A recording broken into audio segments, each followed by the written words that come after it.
Hi friends, ഇന്ന് healthy and tasty ആയിട്ടുള്ളൊരു carrot cake ആയാലോ. അപ്പം വീട്ടിലെ കുട്ടികളുള്ളവരൊക്കെ ഈ റെസിപ്പി ഒന്ന് നോട്ട് ചെയ്ത് വെച്ചോളിട്ടോ.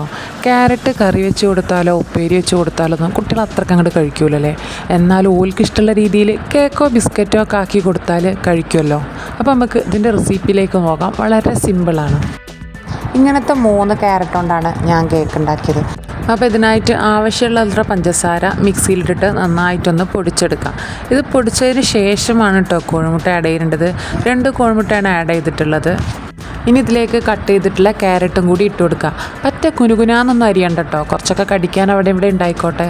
ഇനി ഇതിലേക്ക് 1 സ്പൂണ് വാനില എസൻസും കൂടി ഒഴിച്ചിട്ട് ഒന്ന് ബ്ലെൻഡ് ചെയ്തെടുക്കുക. ഒരുപാട് അരച്ച് പേസ്റ്റ് ആക്കണ്ട കേട്ടോ. ക്യാരറ്റിൻ്റെ ചെറിയ പൊട്ടും പൊടിയൊക്കെ കേക്കിൽ കടിക്കാൻ കിട്ടുമ്പം അതൊരു ടേസ്റ്റ് അല്ലേ. ഇനി ഇത് മിക്സിംഗ് ബൗളിലേക്ക് മാറ്റിയിട്ട് നമ്മൾ അരിപ്പ് വെച്ചിട്ട് നമ്മൾ ഡ്രൈ ഇൻഗ്രീഡിയൻസ് ആഡ് ചെയ്ത് കൊടുക്കുക കേട്ടോ. അപ്പം ഞാനൊരു കപ്പ്, ഈ ഒരു കപ്പിന് 1 കപ്പ് മൈദയാണ് എടുത്തിട്ടുള്ളത്.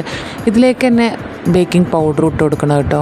ബേക്കിംഗ് സോഡ ഞാൻ ആഡ് ചെയ്യുന്നില്ല, കാരണം ഹെൽത്തി ആയിട്ട് കുട്ടികളെ ഉദ്ദേശിച്ചുണ്ടാക്കുന്ന കേക്കാണല്ലോ. അതുകൊണ്ട് തന്നെ ബേക്കിംഗ് സോഡ ഞാൻ ഇട്ട് കൊടുക്കുന്നില്ല കേട്ടോ. പിന്നെ ഇത് ഡ്രൈ ഇൻഗ്രീഡിയൻസ് ആദ്യം ഒന്ന് അരിച്ച് വെച്ച് പിന്നെ ആ പാത്രം ഒന്ന് കഴുകാനാക്കണ്ട എന്നൊക്കെ കരുതി ഇതിലേക്ക് തന്നെ തിരി ചരിച്ചു കൊടുക്കുകയാണ്. അപ്പം ഞാൻ പറഞ്ഞല്ലോ, കുട്ടികളെ മാത്രം ഉദ്ദേശിച്ചുണ്ടാക്കിയ കേക്കായതുകൊണ്ട് ഇതിൽ പ്രധാനപ്പെട്ടൊരു സാധനം ആ കോഴിമുട്ടൊക്കെ മിക്സ് ചെയ്യുമ്പം ഞാനതിൽ സ്കിപ്പ് ചെയ്തിട്ടുണ്ട് കേട്ടോ. അതെല്ലാവരും കേക്ക് ഉണ്ടാക്കാമെന്നുള്ളത് കാണിക്കാൻ വേണ്ടിയിട്ടാണ്. അപ്പം അത് എന്താണ് സാധനം ഞാൻ സ്കിപ്പ് ചെയ്തിട്ടുള്ളതെന്നുള്ളത് നിങ്ങൾക്ക് അറിയുന്നവർ കമൻറ്റ് ചെയ്യുക, അല്ലെങ്കിൽ ഞങ്ങൾക്ക് ലാസ്റ്റ് പറഞ്ഞു തരാം കേട്ടോ. അങ്ങനെ അതാ നമ്മൾ കേക്കിൻ്റെ ബാറ്റർ റെഡി ആയിട്ടുണ്ട്. ഇനി ബട്ടർ പേപ്പർ വെച്ചിട്ടുള്ള കേക്ക് ടിന്നിലേക്ക് മുഴുവൻ ബാറ്റർ ഇട്ടിട്ട് ആ കേക്ക് ടോപ്പ് ഒന്ന് സ്പാച്ചിൽ വെച്ച് തന്നെ ഒന്ന് ലെവൽ ചെയ്ത് കൊടുക്കുക. ഇനി നമ്മൾ കേക്കിനൊന്ന് മൊഞ്ചനാക്കാനായിട്ട് മേലെ എന്തെങ്കിലും കാഷ്യൂസോ ട്യൂട്ടി ഫ്രൂട്ടിയോ ഇട്ട് കൊടുക്കുക. എന്നിട്ടാണ് ഇതൊന്ന് ബേക്ക് ചെയ്തെടുക്കേണ്ടത് കേട്ടോ. ഞാൻ അവനിൽ വെച്ചിട്ട് 15 മിനിറ്റിൽ 180 ഡിഗ്രിയിൽ വെച്ചിട്ടാണ് കേട്ടോ ഞാൻ ബേക്ക് ചെയ്തിട്ടുള്ളത്. അപ്പോൾ അതാ ഇത്ര പണിയുള്ളൂ ക്യാരറ്റ് കേക്ക് ഉണ്ടാക്കാൻ. പറയുമ്പോൾ വലിയ സംഭവം, പക്ഷെ ഉണ്ടാക്കി നോക്കുമ്പോൾ വളരെ സിമ്പിളാണ് കേട്ടോ. അപ്പം ഹെൽത്തിയുമാണ് ടേസ്റ്റിയുമാണ്. കുട്ടികൾക്കൊക്കെ സ്നാക്സായിട്ട് സ്കൂളിലേക്ക് കൊടുത്തു വിടുകയും ചെയ്യാം, വൈകുന്നേരം സ്കൂളിൽ വരുമ്പോൾ കൊടുക്കാനും പറ്റും. അപ്പോൾ ഇതേപോലെ നിങ്ങളെ വീട്ടിലൊന്ന് ട്രൈ ചെയ്ത് നോക്കിയിട്ടോ.